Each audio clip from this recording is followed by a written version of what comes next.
Hey, what's up, everybody? Welcome back to episode 5 of Tips and Tricks for Your Mix. I'm your host, Brother Rue, executive producer from My Block Entertainment Home Recording Studios. Today, we're going to be talking about arranging a song. In my last tutorial, we learned how to build a beat, load samples. Now, we're going to put it all together. So, before this tutorial, I kind of went ahead and started up a little beat of how I showed you how I put stuff together. It's not all the way complete, and it's not going to be the best beat in the world, but for tutorial purposes, this is how it's going to be. Let's just say this was your finished product. From this point, this is what I would do, is like, how would I want to start this song? So I'm going to let y'all listen to the beat in its entirety, and then we're going to break it down from there.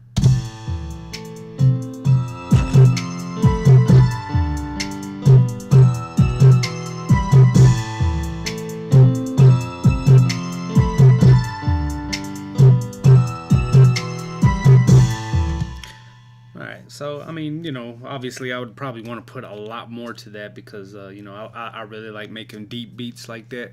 But for right now, we're just going to work with what we have. So, but for your purposes, let's just say you had, a whole bunch of, stuff here going on, you know what I mean? And you would arrange it the same way. But for right now, we're just going to work with 5 patterns. Okay. So, how would I put this song together? Well, you see all these little green lit up dots right here? If you right click, you can solo them out. Okay, see how they only highlight that one little area. So before I start arranging, I start basically figuring out which one's gonna sound best by itself to start off a song. The way I like to tell people is, if you inserted a CD, how would you want your listeners to hear the music at first? So if it was me, I think I would go ahead and put in this piano.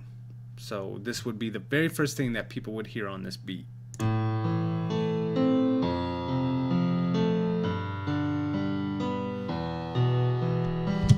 I like that. That would be a real nice way to start up the beat. So from here, what I would do is go ahead and if you go over the pattern that you're on, see how it says pattern 5 here, but if you left click, it automatically switches it to pattern 4. So already you have pattern 4 to put it wherever you want to put it at. So what we're going to do is continue that loop basically of the piano. So this is what it's going to sound like now. It's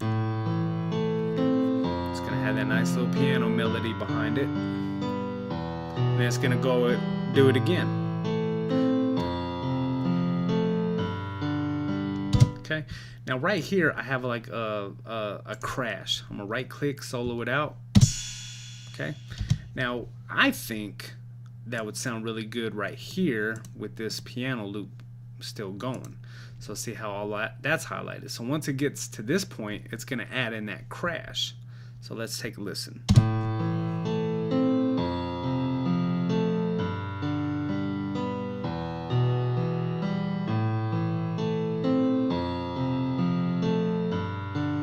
And here comes that crash.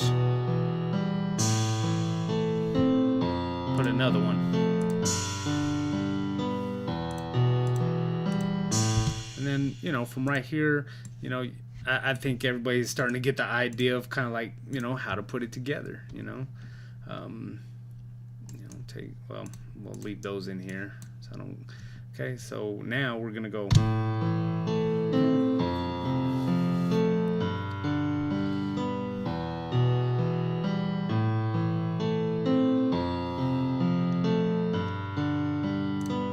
Put that crash right there, because I know I'm going to want it there. So this will be your intro to your song. Then we're going to add the drums in right here. Now right here, this is where you can get real creative with how you arrange songs, okay? Now I know in none of my tutorials I went over these icons here, but that's basically I was waiting for this tutorial, okay? Really, you use all these I use them in the playlist. I mean, I sometimes use them in my piano rolls, and when I'm doing snare rolls, snare transitions and stuff. But for the most part, I use it in the playlist. Right now, what I'm gonna do is I'm gonna take this little magnet looking thing. I'm gonna drop it down, and I'm gonna go to 1/6 of a step. What that means is, if I come to the end of this pattern, I will be able to take out as much as I want out of that particular sound. So let's just say I just want that one little just lower octave key to be playing out of that piano right here where it hits. That's what I would do. Now this little bar up here is kind of a zoom in kind of feature. It can get kind of confusing, but the more that you work with it, the better at it you'll get. Because if you come down, you'll see that it stretches it all the way to the beginning of the song. But if you just scoot it over right there to where you know that you cut it off at, you'll be alright. A better way to do that, in my opinion, would be to just kind of go like this, keep on pulling it back until you zoom in to the part that you want. That's the way I do it. That way, you can know for sure that that's the one that you're gonna get. Because if you had this on main, basically, I want you to check this out though. 1/6 of the step. You see all these little squares here, like the little lines going in right there. That means it's going 1/6 of a step in the grid. If you had it on main, you see how big they just got? You couldn't be as precise as you want it to be. I mean, you could be, but just to be on the safe side, I like to keep it at 1/6 of the step. Okay. Now, remember this though. Once you do a cut,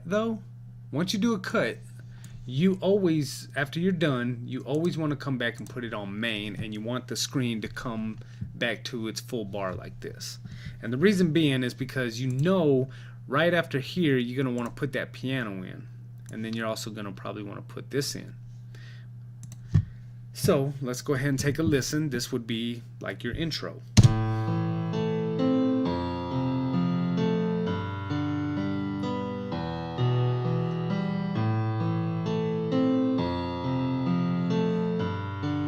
Okay, comes the crashes.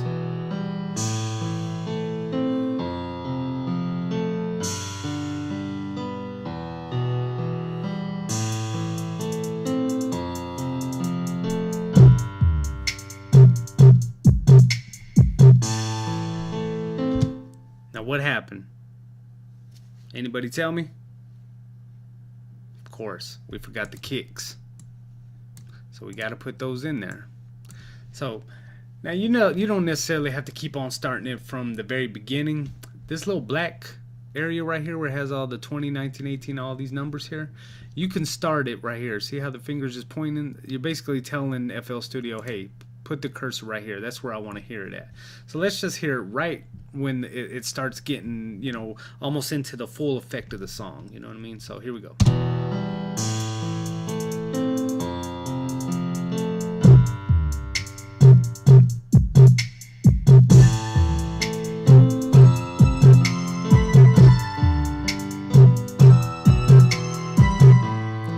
Okay, now when you're in the the playlist, excuse me, it's only gonna go up to the last, the end of the last pattern, if that makes sense. So if I had like this if I had this pattern right here and we played it right here, it would just play that last drum and then it would start over again. Check it out. See how it's playing the drums and then it's gonna start over. Okay, so just keep that in mind too. Okay. Now me, I didn't really like that where the lower octave note was just, I didn't really like that. So what I'm gonna do is I'm gonna kind of go ahead and put in all those notes together.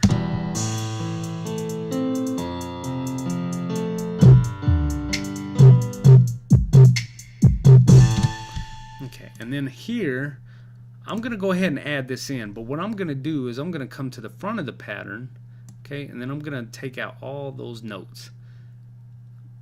And then, you know what, we'll probably we'll go 1/6 of a step, okay, and we'll just add that in there like that. Okay, go back to main. Let's see what this sounds like.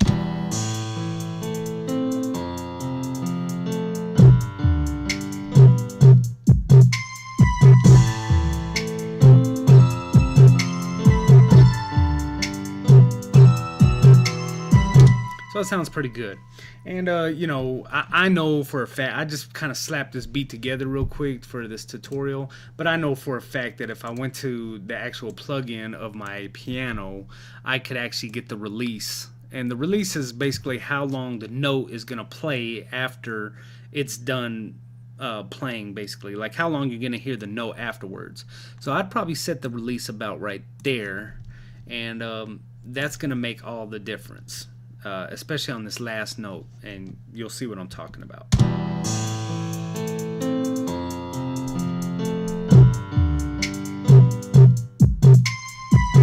See how it went? It had like a little tail behind it. So with that, I would probably give it just a little bit more release, and then take a listen.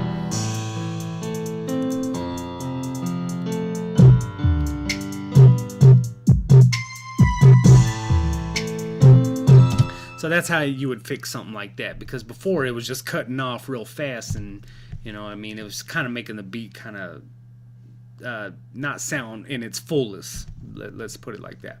Okay, so once you know, right here, I guess I would call that my hook. From here, this is where I'm really gonna start teaching you the tips and tricks and stuff, and how to kind of put things together faster in FL Studio. You know, a lot of people who use FL Studio probably know this trick already, but for those who don't, you know, this is what you can do. If you come up here to this black marker up here, and you right click, as you can see, there's a little square. That's the same thing as this square over here, which is your basically like your copying tool. Okay, but we don't want that. We're going to leave it on paint.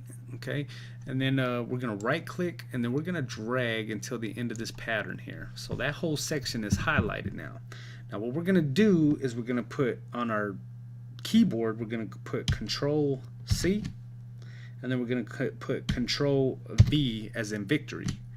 Okay, now before you move this at all, come to this little magnet and make sure it's on main. Okay, because there's sometimes I'll put it on 1/6 of a step, and it just totally ruins my beat because I can't get it right on the marker because it's at 1/6 of a step. Okay, so just leave it on main, which mine was already on main. Okay, so we go Shift and the arrow keys. If you go down, it'll move it down. You go up, it'll go up. So let's move it to the right there to 21. Okay. Now, before you press play, go back up here, right click, and drag it back to the beginning. Okay. Now let's take a listen to about right here, and you'll see that the hook just got longer.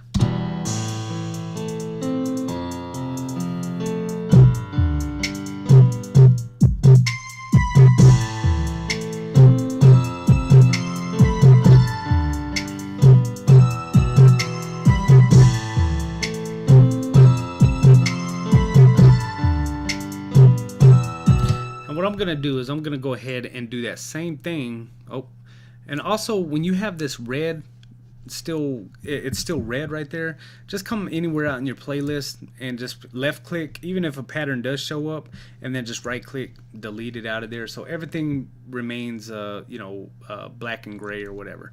So come back to 17. Now I'm gonna drag and copy this whole thing. Control C, Control V as in victory, Shift arrow keys, and we're gonna go all the way to the right to number 25. Okay, and then we're gonna come back up here to this black part, right click, drag it back. See how it's still red here? Go ahead and just click somewhere out here, right click. Okay, and now this is gonna be my whole hook. Now inside your hook, you can do different variations, you know, but eventually you want it to lead it into a verse. right here, take out your drums, take them out again, maybe slide these over, and then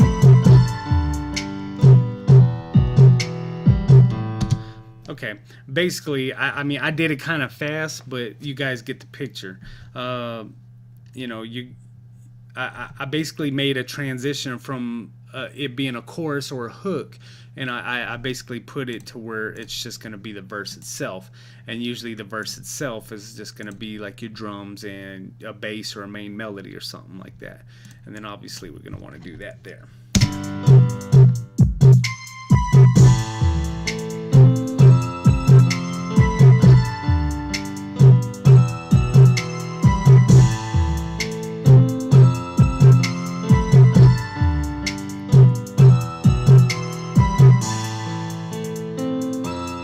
It sounds nice, you know, you put it together right and you can make beats really sound nice. So this is where your artist or rapper or whatever will go in there and start doing his thing.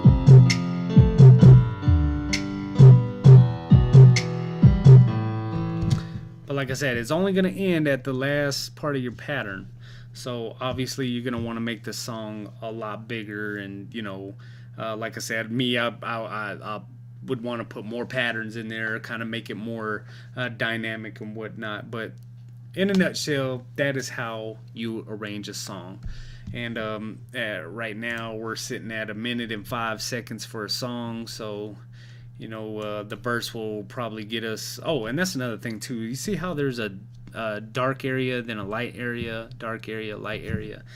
That usually represents 2 bars. Okay, so if we come right here, we can go 1, 2, 3, 4. 1, 2, 3, 4. That's 2 bars for an artist to, you know, get basically 2 rhymes in, if that makes sense.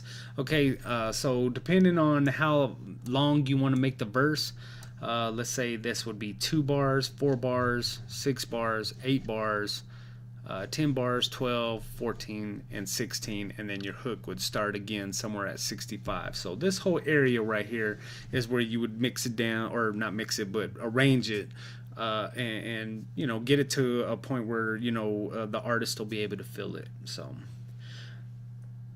that's pretty much it for this episode of Tips and Tricks for Your Mix, of how to arrange a song.